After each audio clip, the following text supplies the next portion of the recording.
Welcome back to another RIMPAC 2022 update.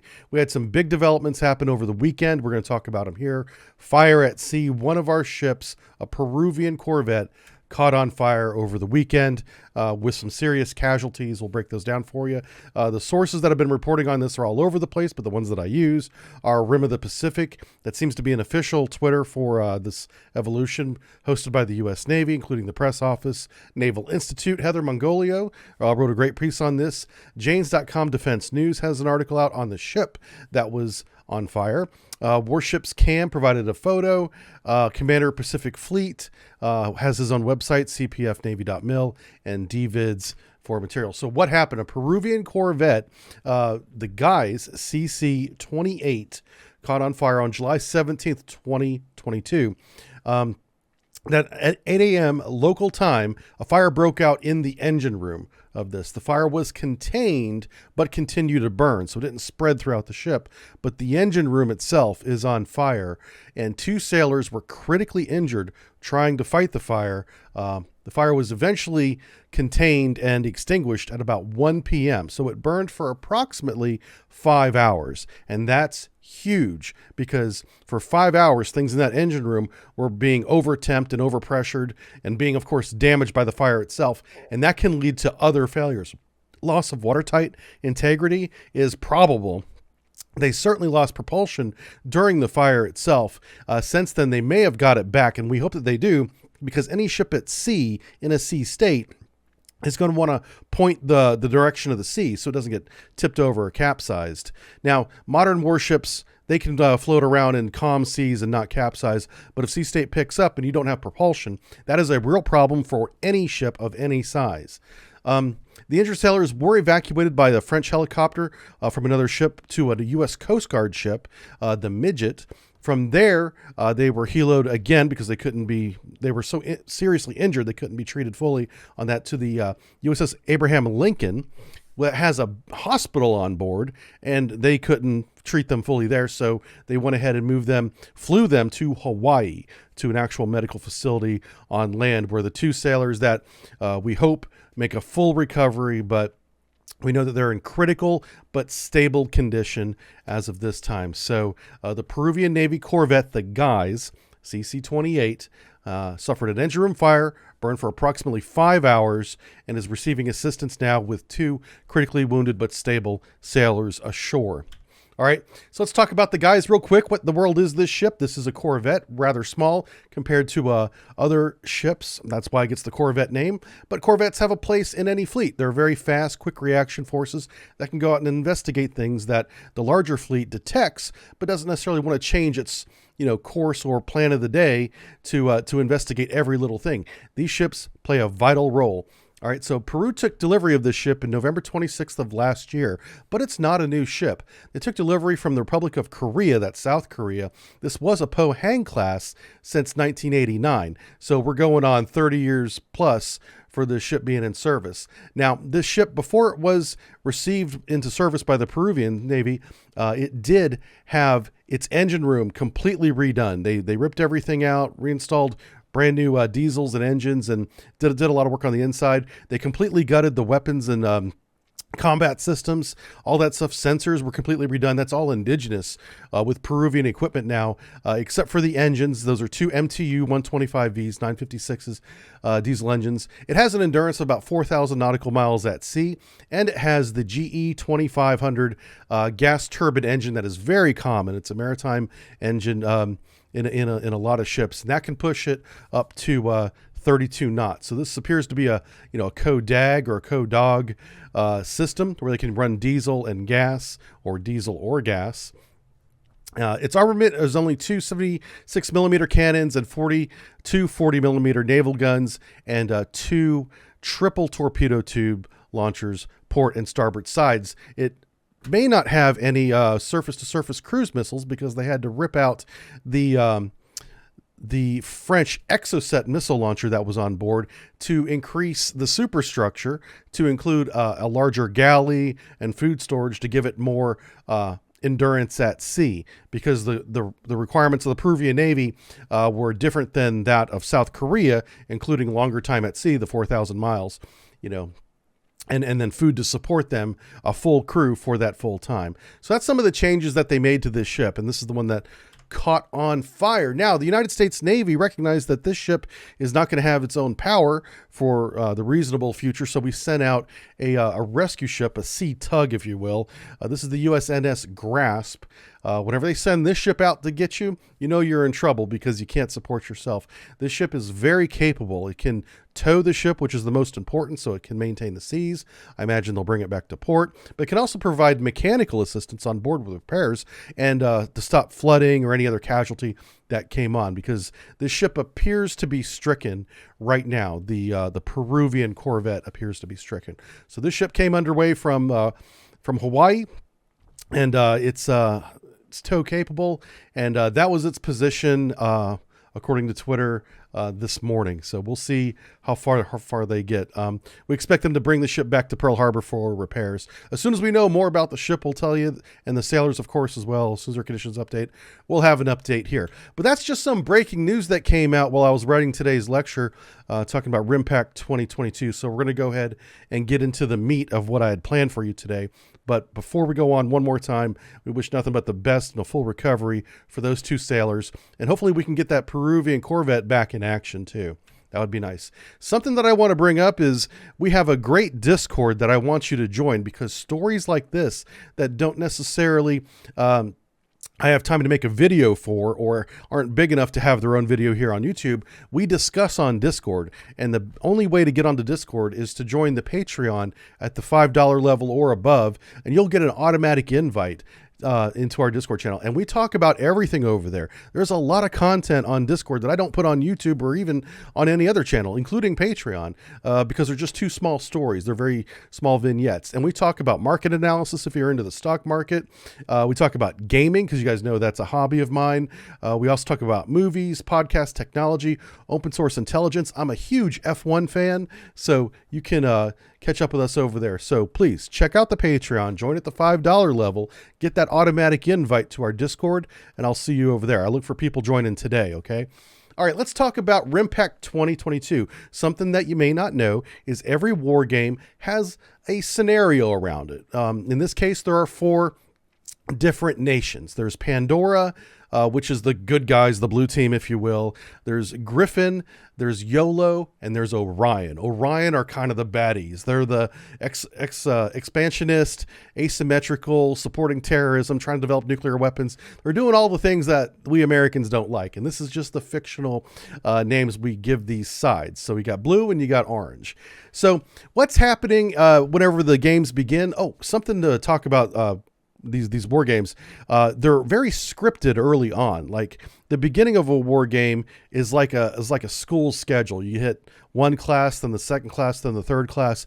But the last half of of most war games, I should say, not all of them, is very free play. It's very, you guys can do what you want, simulate war, let's see whose tactics are better.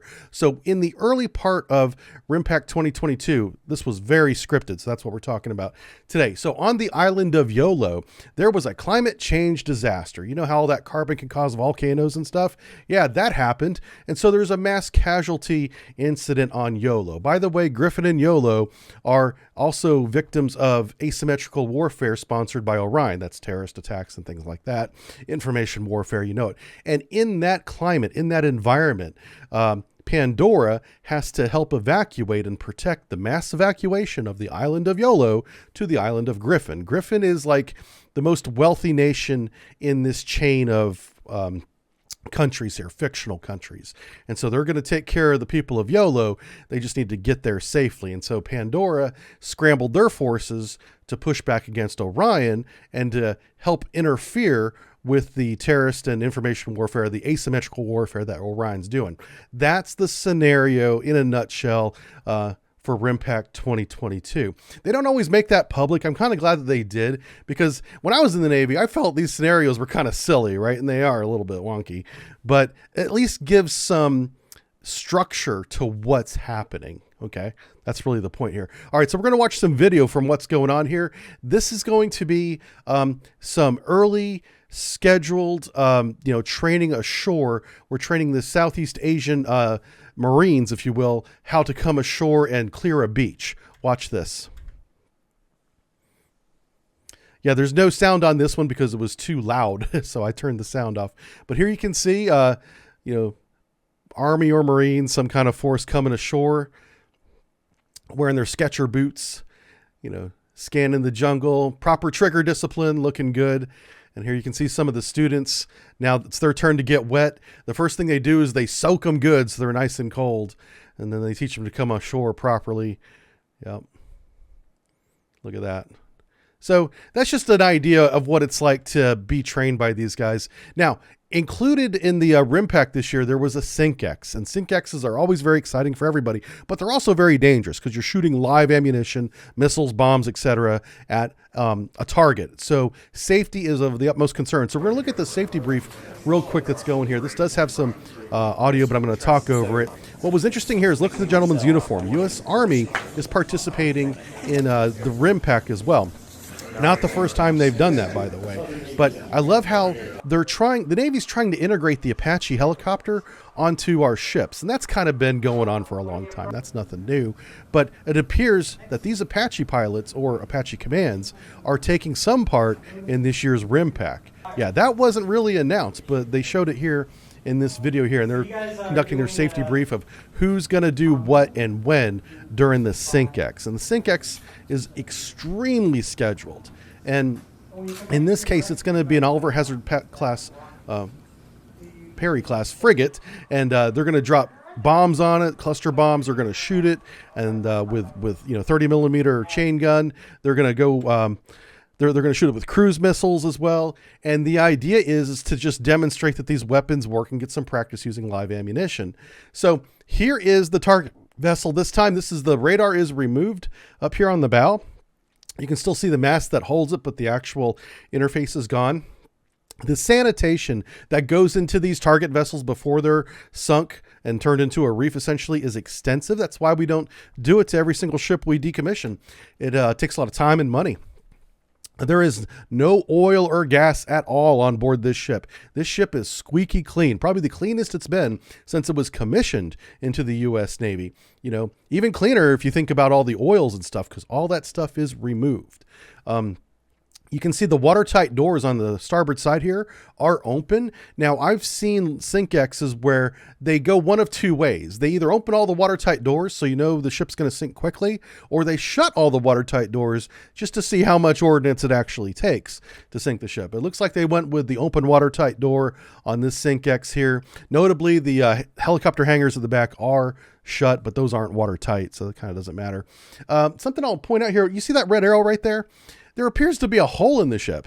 I don't know if somebody got carried away. They dropped their bomb early. The shape of the hole looks like it's a cruise missile impact.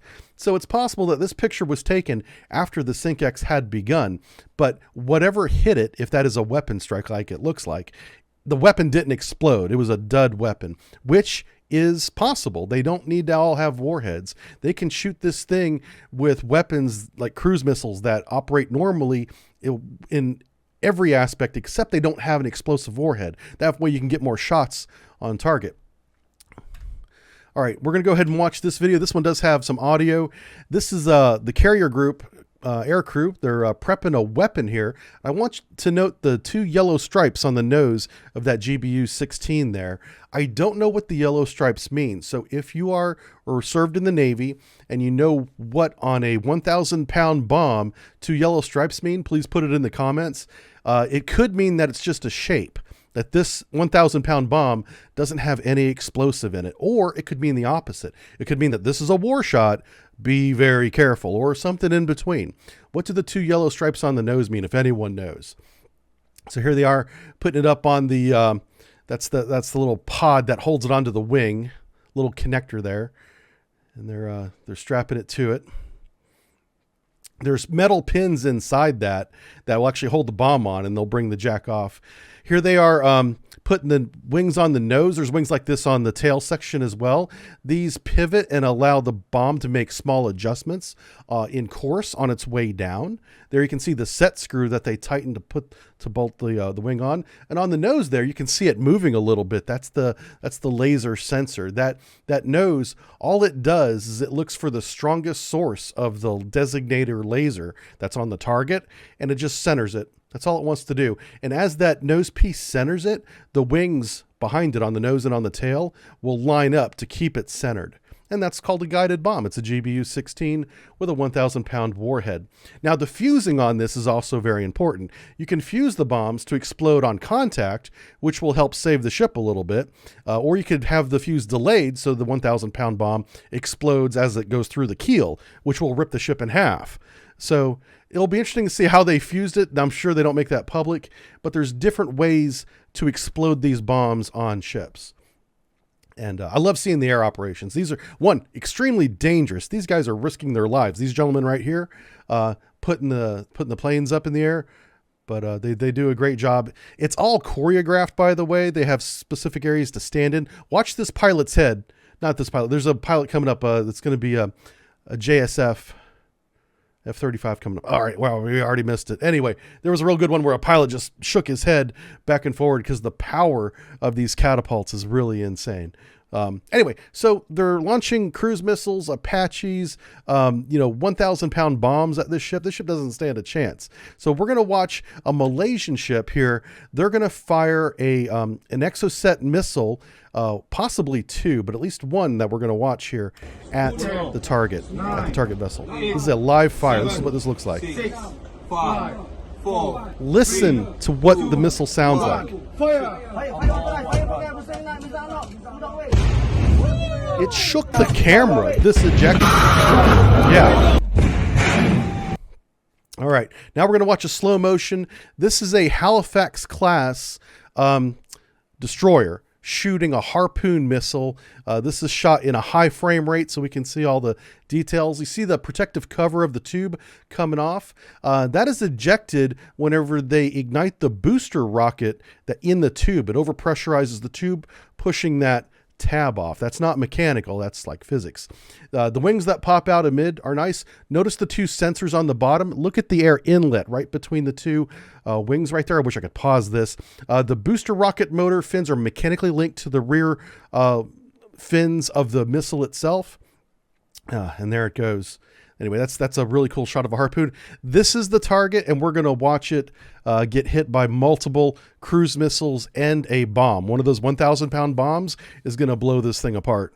Watch this. All right, that was an Exocet. That was a Harpoon. They timed that, two different launchers to hit simultaneously. Look at the warhead. This infrared, look at the Harpoon's warhead is designed to set things on fire. And so that's what that was there. This was the bomb. That's that 1,000-pound bomb. Did you see the shock wave on the water of that? They definitely detonated the bomb above the water line. Otherwise, they would have blown the ship right in half. Right in half. Let's see if we get another one here. Look at the hangar bay. The hangar bay is blown open. You can see inside of it from outside.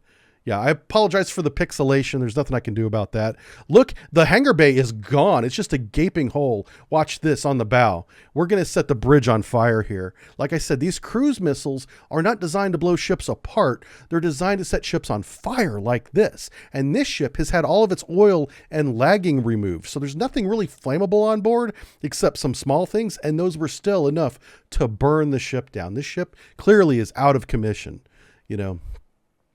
Anyway, good stuff. Here's some great stills of it. You can see that hangar blown wide open like I told you about. All the mast and antenna sensors are gone. The bridge is useless. If they still somehow had propulsion, they would have to maneuver the ship manually from inside the engine room, which is extremely difficult to coordinate, but warships can do that. Anyway, so yeah, this ship did sink during the SINKEX, and here are some of the great photos of it. So we did everything to it from Apache, we didn't get video of what the Apaches were doing, to bombs, to cruise missiles. These SINKEXs are very fun, by the way. I was able to do one myself when I was in the Navy, And, you know, if you join the Navy, you may be part of something like this, or apparently the Army too, because we're letting them in on some of the action now as well. All right. So RIMPAC 2022 continues for the rest of this month and on into August. I can't wait to see what the Zumwalt class is doing, because she's part of this operation as well. That's a big ship with a lot of armament. And I really want to see, I've been critical in the past of the Zumwalt class because it's so expensive, but now that they're operational, they're really freaking impressive. They do things with that radar that aren't natural. They have some serious detective. Our electronic warfare is amazing. And I hope that they publish a little bit about it so we can talk about it. Anyway, so that's it for the RIMPAC 2022 update. Again, 2 sailors injured. We hope that they make a full recovery. We hope that Peruvian ship can be rebuilt and brought back to service quickly as well. And the SINKEX went off without a hitch. Looked amazing. And we will have more for you next time. Thanks for watching, everybody. Bye. Hey, make sure you check out the Patreon. $5 get you Discord access. I'll see you over there. Lots of stuff on the Discord. All right, let's go. Bye-bye.